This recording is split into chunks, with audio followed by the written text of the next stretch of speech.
Hello everyone, मैं Avantika Singh, tarot card reader, reiki master.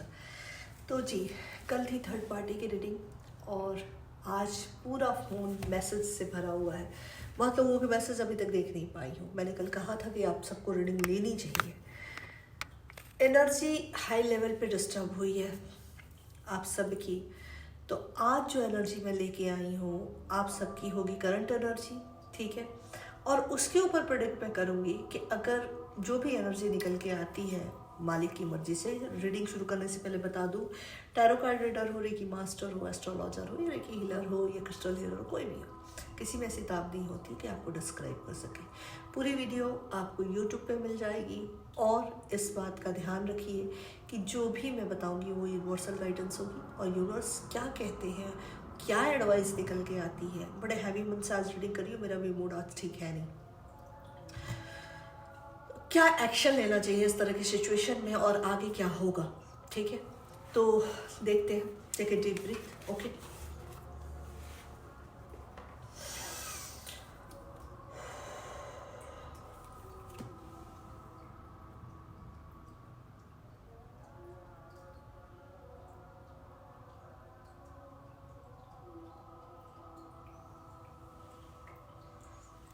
मेरे गुरु को मेरा प्रणाम है। एक्चुअली ये सारे प्रेयर मैं पहले करती हूँ, बट आज डायरेक्ट कैमरा स्टार्ट कर दिया मैंने, पता नहीं क्यों। मेरा भी मन थोड़ा सा डिस्टर्ब है, बहुत विचलित है, समझ में नहीं आ रहा है कि क्यों है, ठीक है। तो आर्कएंजल माइकल, करंट एनर्जी क्या है, मेरे व्यूवर्स की करंट एनर्जी क्या है। Pain pain pain pain pain, no gain if you have no pen.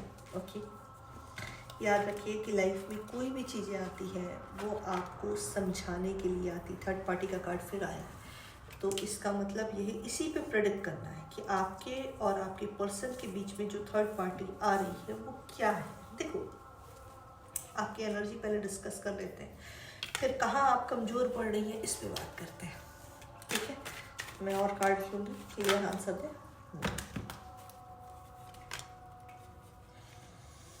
Tower का मूवमेंट है, डेथ का कार्ड है, जो कल कार्ड आया था थर्ड पार्टी पे, देखो वही कार्ड रिपीट हुआ है, स्ट्रेंथ, जजमेंट। चलो, मुझे जो का चाहिए था, मैं यही देखना चाह रही थी कि यूनिवर्स मुझे वो बताना चाह रहे हैं कि नहीं बताना चाह रहे हैं, ठीक है। तो चलिए शुरू करते हैं।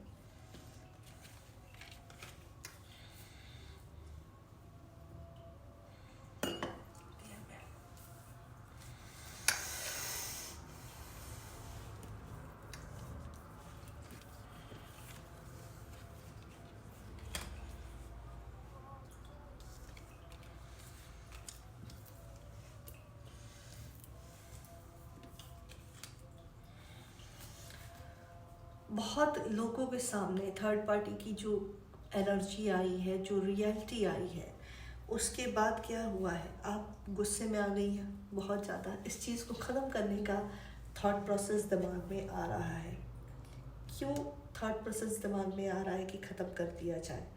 4 साल, 7 साल, 7 महीने तो नहीं, साल ही है, 8 साल, 7 साल और 8 साल का आपका, सॉरी 7 साल और 4 साल, 8 साल का रिलेशनशिप दिखाई दे रहा है। मैरिज दिखाई दे रही है। जो 8 साल वाले होंगे मोस्टली मैरिज भी मैरिड ही होंगे, और 4 साल 7 साल रिलेशनशिप दिखाई दे रहा है। अब जबकि थर्ड पार्टी आपके सामने आने के बाद जो आपकी एनर्जी हुई है, हर्मिट की पोजीशन, डिप्रेशन की पोजीशन, और ये है कि स्ट्रेंथ को जमा करना, गाइडेंस लेना, ठीक है, कि भाई क्या किया जाए। याद रखिए कि अगर आप डेडिकेटेड है रिश्ते में, डेडिकेशन आपके है रिश्ते में, तो वो कहीं खाली नहीं जाने वाला, ठीक है। और रही बात थर्ड पार्टी की, तो आपके पर्सन आपको बहुत अच्छी तरीके से जानते हैं कि आप क्या हो, और वो दूसरी वुमन, जो भी वुमन है या मैन है उनकी लाइफ में, ये एनर्जी वाइज रीडिंग है, मैं जेंडर वाइज नहीं करती, तो वो उसे भी जानते हैं, ठीक है। तो इनर सेल्फ, जो हायर सोल जो होती है ना, वो हमारी गुरु होती है, वो हमें बता देती है अब जो आपका गुस्सा है आपके पर्सन पे कि इसने ऐसा क्यों किया, उसने वैसा क्यों किया, उसने ये क्यों किया, वो ये है, लस्ट है, ये ऐसा वैसा। जी हाँ, बिल्कुल लस्ट है, लेकिन आप ये समझो कि जो आपका पर्सन है जो लस्ट की एनर्जी में है, वो खुद अवेयर नहीं है कि वो क्या कर रहा है। उसे खुद ही नहीं पता कि वो किस तरफ जा रहा, कौन सी बर्बादी को इन्विटेशन देके बैठा है और किसको रिजेक्ट करके बैठा है। ठीक है, तो जब उसे ये दोनों चीज़ें पता ही नहीं है, आप उससे क्या ही उम्मीद कर सकते हैं कि वो आपको कहाँ जस्टिफाई कर दे। ठीक है, ऐसे में आपने क्या करना है, ऐसे में अपनी मर्जी को ना यूनिवर्स की मर्जी में लगा दो। देखो, जो लोग ये चाह रहे हैं कि हमें मूव होना है, गो अहेड, अगर आप मूव हो सकते हैं, लेकिन अगर रियलिटी है, प्यार है, सच भी आपका प्यार है, तो यू कांट मूव। बहुत फिर तो ऊपर से कामदेव भी उतर के आ जाए तो आपके लिए वो सिर्फ सिंगल वही पर्सन होगा पूरी दुनिया में जहाँ आप डेडिकेशन के साथ हैं।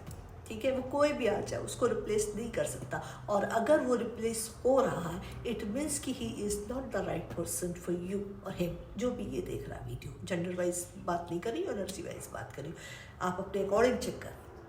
ठीक है, तो जिन लोगों को तकलीफ हो रही है, जो लोग इस पेन में हैं कि हाय मुझे इम्पोर्टेंट नहीं दे रहा है, who is he to give you important? कैसे, वो क्यों इम्पोर्टेंट देगा?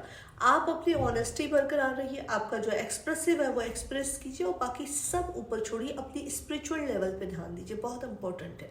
आप जितने स्पिरिचुअल होते जाएंगे, याद रखिए कि कर्मा कहीं नहीं जाता। अगर इस पर्सन ने आपको छोड़ के थर्ड पार्टी को वैल्यू दी है तो ये पे करेगा, कहीं नहीं जाना, ऐसे इसको पे करना होगा।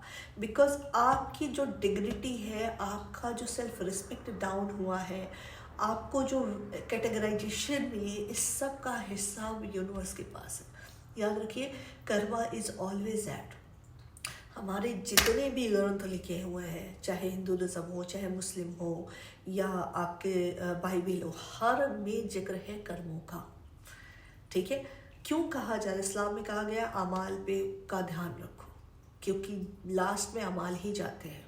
ठीक है, हिंदुइज्म में कहा गया कर्मों का ध्यान रखो, कर्म ऐड है, माइनस नहीं है, और बड़ा खतरनाक इसका रिजल्ट है, खास तौर से तब वहाँ पे जहाँ कोई औरत या कोई मेल या कोई फीमेल किसी एक इमोशंस में, किसी एक खास तौर से हस्बैंड वाइफ का रिलेशन हो, लव मैरिज की तरफ एक कमिटमेंट में हो, सोल टू सोल कनेक्शन है, अब वो वहाँ सफ़र कर रहा है और हायर सोल उसकी तकलीफ में जा रही है, तो याद रखो ये तो इतना खतरनाक कर्मा ये पर्सन क्रिएट कर रहा है जिसका कोई हिसाब नहीं है। इस डेथ में उसकी लाइफ से आप सिर्फ ये प्रेयर करो कि ऊपर वाला अपनी तरफ आपको इतना मर्ज कर दे कि उसके होने ना होने का आपको एहसास ही ना हो। और जिस दिन ये एहसास आपके अंदर जाग गया, उसी दिन आपकी एनर्जी वहाँ जाना बंद और उसका बद से बदतर वक्त शुरू हो जाएगा। I mean it. तो खुद पे भरोसा रखिए। मैं जानती हूँ कि बहुत ज़्यादा ट्रिगर है और बहुत तकलीफ में बहुत लोग हैं, I can understand that, but हारना नहीं है, क्योंकि यूनिवर्सल गाइडेंस है, जजमेंट है, ही रियलाइज, डेफिनेटली ही रियलाइज, बट जब तक वो रियलाइज करेगा तब तक आप नहीं रहेंगे। और पता है, दुनिया का एक दस्तूर है, याद इंसान को तभी आती है, आपकी वैल्यू तभी होती है जब आप उसकी ज़िंदगी से या उस जगह से हमेशा के लिए हट जाते हैं। तो हट जाओ, ठीक है, हमेशा के लिए हट जाओ और हंसते हुए खुशी से बड़े अच्छे से इस रिलेशन को ख़त्म करो। अंदर जो भी पेन है उसको यूनिवर्स को डाल दो कि बस, क्योंकि हमारे बस में जो नहीं ना वो वहाँ है। और उसकी ये लाठी में आवाज़ नहीं होती, बहुत एग्जैम्पल है, उसकी लाठी में आवाज़ नहीं होती। जो थर्ड पार्टी आई है, जो चीज़ें आपके सामने दिखाई दे रही है, जो लस्ट दिखाई दे रहा है, लेट देम डू इट, कर लेने दो, उसे जितना करना है करने दो। सब्र, यकीन और ऊपर वाले पे भरोसा और अपना जो डेडिकेशन, ईमानदारी से आपने इस रिश्ते को दिया है उसका यकीन बना के रखिए, और उसके बाद ऊपर वाले पे यकीन रखिए कि फैसला आपके हक में होगा। ठीक है, तो बहुत अपना ख्याल रखिए। मैं जानती हूँ, मैंने आज ये रीडिंग इसलिए क्योंकि मैं देख रही हूँ कि बहुत लोग रिलेशनशिप में जगल कर रहे हैं, अपनी जान लगा बैठे। जब से पता चला है कि थर्ड पार्टी सिचुएशन में ऐसा हुआ है, कितनों के पर्सन ने खुद ही बताया है कि yes they are in a third party. ठीक है, और उनकी नज़र में उस बंदी की या उस बंदे की वैल्यू आपसे ज़्यादा है। इतने डेडिकेशंस के बाद भी। तो अगर ऐसा है तो इससे बड़ी ज़िल्लत आपके लिए कुछ नहीं है। इसको अंदर से अपनी सोल पे लो, अपनी अंतरात्मा पे लो, और याद रखना कि जब बेइज्जती आत्मा की होती है तो वो बेइज्जती परमात्मा की है, क्योंकि आत्मा परमात्मा से जुड़ी हुई है। ठीक है, वो रूह अल्लाह ताला ने बनाई हुई है। वो सीधे सीधे उसको खुद नहीं पता है कि उसने कितना गलत कर दिया है ये करके। उसने क्या होता हमें पता नहीं चलता कि हम जाने अनजाने कौन से कर्म कहाँ क्रिएट कर देते हैं, और उसका कितना भारी भुगतान भुगतना पड़ता है। महाभारत में युधिष्ठिर ने अंधे क्यों हो गए थे? क्योंकि 300 बर्थ पहले उन्होंने एक चिड़िया के बच्चे की आँख को फोड़ दिया था। ठीक है, और 300 बर्थ के बाद वो अंधे पैदा हुए। उन्होंने जब संजय से पूछा कि क्यों ऐसा मेरे साथ हुआ, तो उसमें ये जवाब आया था कि आपने 300 बर्थ पहले ऐसा किया था, इस वजह से ऐसा हुआ। तो 300 बर्थ बाद क्यों? 300 बर्थ के बीच में भी तो हो सकता था। क्यों? क्योंकि उस बिटवीन उस वक्त आपके अच्छे अमाल थे। समझ रहे हैं? याद रखिए कि कर्मा हमेशा ऐड है, कर्मा में माइनस कुछ भी नहीं। You can't minus two anything, you can not do anything. Always plus not minus. Emotional level पे आप चाहे वाइफ हो, आप चाहे लवर हो, लेकिन आपने अगर अपने रिश्ते में ईमानदारी रखी है और उस ईमानदारी का सिला आपको बेईमानी से मिल रहा है, आपको जलील होना पड़ रहा है, तो ये आपका दुर्भाग्य नहीं है। ये हो सकता है कि आपका कर्मा भी हो, कि आपके पिछले जन्म के कर्म हैं। लेकिन अगर आप स्पिरिचुअल जर्नी पे हैं, क्योंकि बहुत मुझसे कुछ लोग ऐसे टकराए हैं जो एस्ट्रोलॉजर है, मैं खुशकिस्मत खुद को समझती हूँ, और ऊपर वाले का इतनी ब्लेसिंग है कि एस्ट्रोलॉजर होते हुए भी उन्होंने मुझसे टैरो रीडिंग ली और कहा कि आप मुझे बताइए। उनकी कुंडलियाँ भी मैंने चेक की, तो बहुत बहुत शुक्र है मालिक का मेरे, और बहुत बहुत कृपा है मेरे ऊपर मेरे गुरु की कि उन्होंने मुझे इस तरीके से ट्रेंड किया। बहुत मुश्किल है गुरु मिलना, ठीक है, सही गुरु मिल जाए बहुत मुश्किल है। मेरे गुरु बड़े सिंपल है, बहुत सिंपल, दुनियादारी से दूर है। ठीक है, तो बाकी तो मैंने देखा है जो चल रहा है ट्रेंड। तो जब मैंने उनकी कुंडलियाँ चेक की और उनकी चीज़ों को देखा, तो उसमें कर्मा पैटर्न्स नहीं थे। नए कर्मों से बचिए। अब कर्मा पैटर्न्स जो दिखाई दे रहा है, जो चीज़ें हैं बहुत खाली, तो नए कर्मा जो आपके साथ, जो इनर सोल से आपको ये फील होगा कि ये आपका किया जा रहा है कि उनका किया जा रहा है। क्योंकि जब आप निश्चल होते हैं और फिर चोट जब पड़ती है तो पेन होता है। लेकिन अगर आपका प्रारब्ध का कर्म है और वो आप भुगत रहे हैं, तो कहीं ना कहीं हायर सोल आपको बता रही होती है कि ये गलती तुम्हारी है।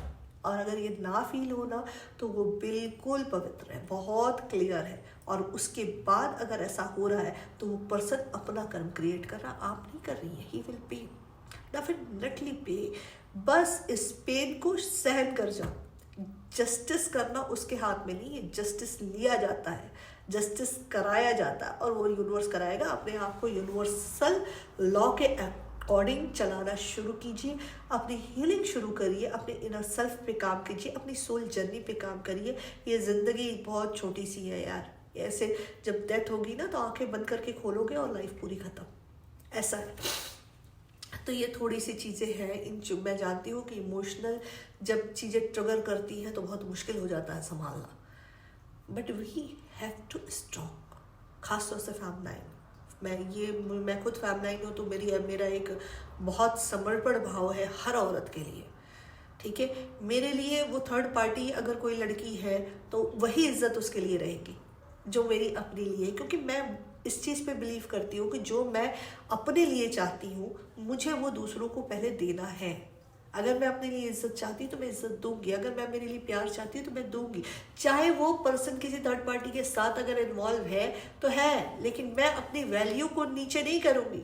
ऐसा नहीं है कि मैं उससे जाकर भीख मांगने लगूँ कि अरे तुम उसको छोड़ दो, मुझे जगह दे दो। नहीं, अगर वो खुश है, go ahead. I choose my direction with God. मैं उससे कभी नहीं कहूँगी तुम आओ मेरे पास बैठो, मैं मर रही हूँ, मैं तुम्हारे बिना मर जाऊंगी, नहीं। वो इज ही, वो कौन होता है मुझे मारने वाला। और रही बात पेन की और इमोशन की, तो उसका हिसाब किताब लेखा जोखा तो होना ही होना है, जस्टिस तो होना ही होना है, जजमेंट तो होना ही होना है। तो मेरे इनर सेल्फ में कोई गिल्ट ऐसा नहीं होगा कि मैंने कुछ गलत किया। जिसने गलत किया गिल्ट में वो जाए, और उसके जाने तक खुद को स्ट्रांग रहना है, बहुत ज़रूरी है।